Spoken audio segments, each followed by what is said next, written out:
Hi everybody, and welcome back to another episode of So Inspire Me IGTV.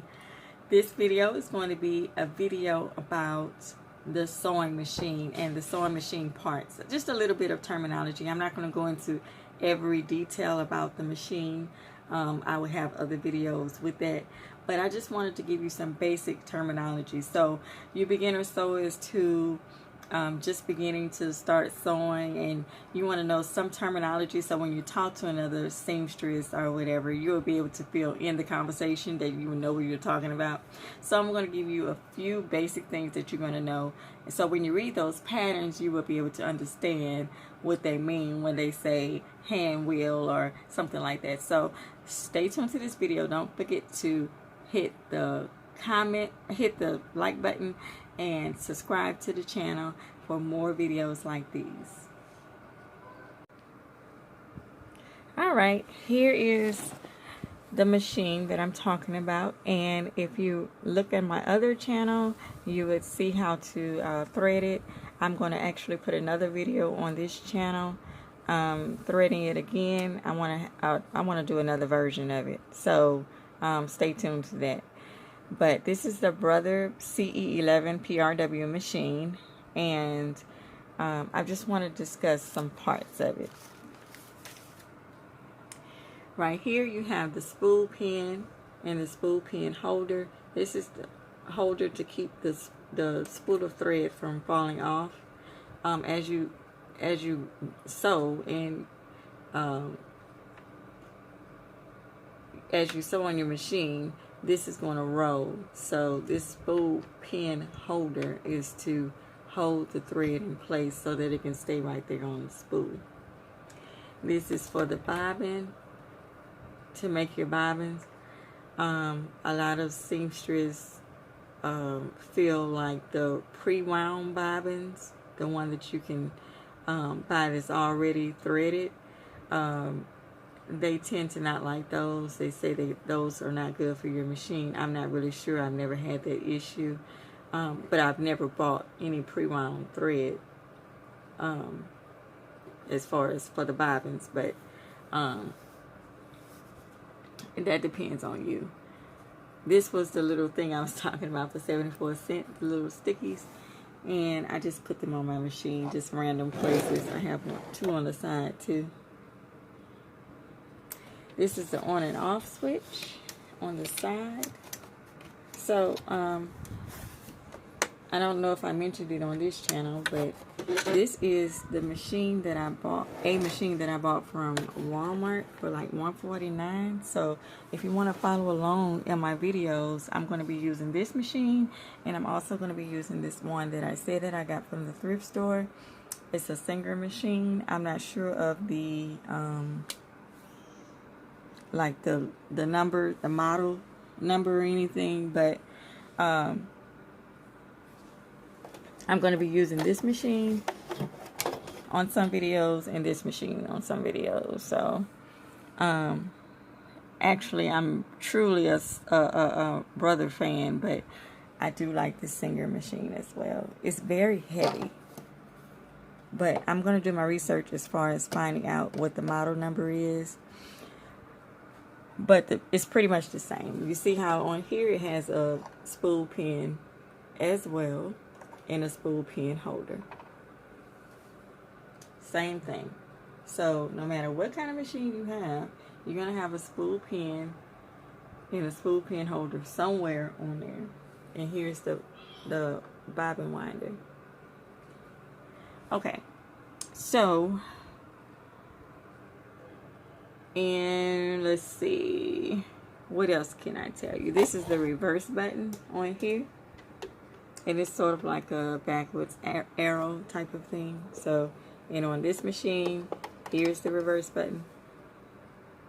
So they are pretty much the same. So if anyone tells you, I don't know how to thread the machine, or you become intimidated because you have a different machine than what I'm using, and you're trying to thread it, it's pretty much the same basic stuff.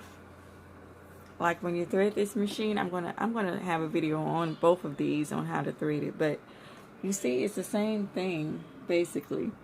You see this is step number 3. right here.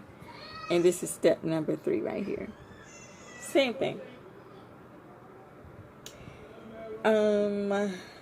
This is called the presser foot. And your machine comes with different, y'all got to excuse my baby. This is called a presser foot, and you can change it. There are different kinds of presser feet that you can use for your machine. Here is 3 of them. There's different kinds. And I actually found out, you guys, that this machine can actually do quilting. I did not know that because I was looking at the book because I wanted to, I was looking up something, and the book said that this machine quilts too. I did not know that. I had this machine for a couple of years now, and by not reading the book, you know how you get the machine and you get ready to start, and you're like, I know how to do this, I know how to do that, and all that kind of stuff, and you're like, I don't need to read the book. Well, actually, I did need to read the book because I would have known a long time ago that I can quilt on it, because that's another thing that I'm trying to venture into is quilting. So be looking out for some videos as far as that. But enough about that. This is called the throat plate. And on the throat plate comes some numbers. 5, 8, you see 2, you see 1, you see 4. This is where you would line up your fabric to sew. A lot of those patterns that you have will tell you what kind of seam allowance it is. If it doesn't have the seam allowance on there, it is automatically assumed to be 5/8 inch. So write that down. If it does not have the seam allowance on your pattern anywhere, it's going to have it. When I take out the instructions, it's going to have it. It may or may not have it. If it does not, it is automatically assumed to be 5/8 inch. And I'm going to show you some other videos on how to read patterns and stuff like that. But I don't want to discuss that so much right now. But this is called a throat plate.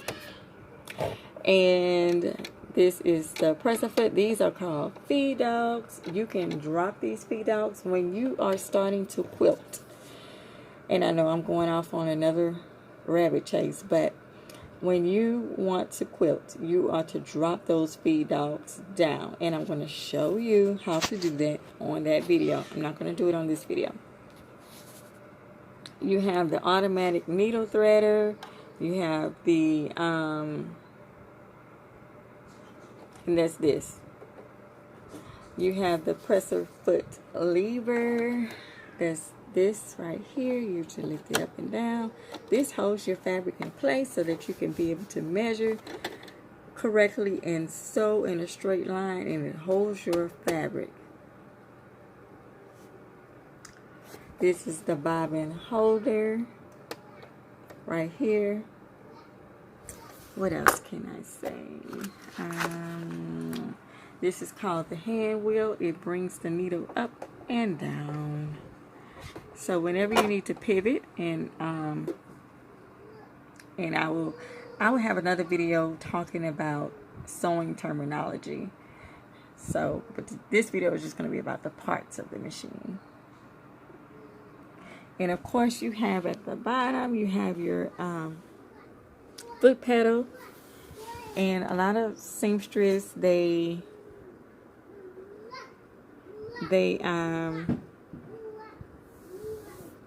have something under it to keep it from slipping. And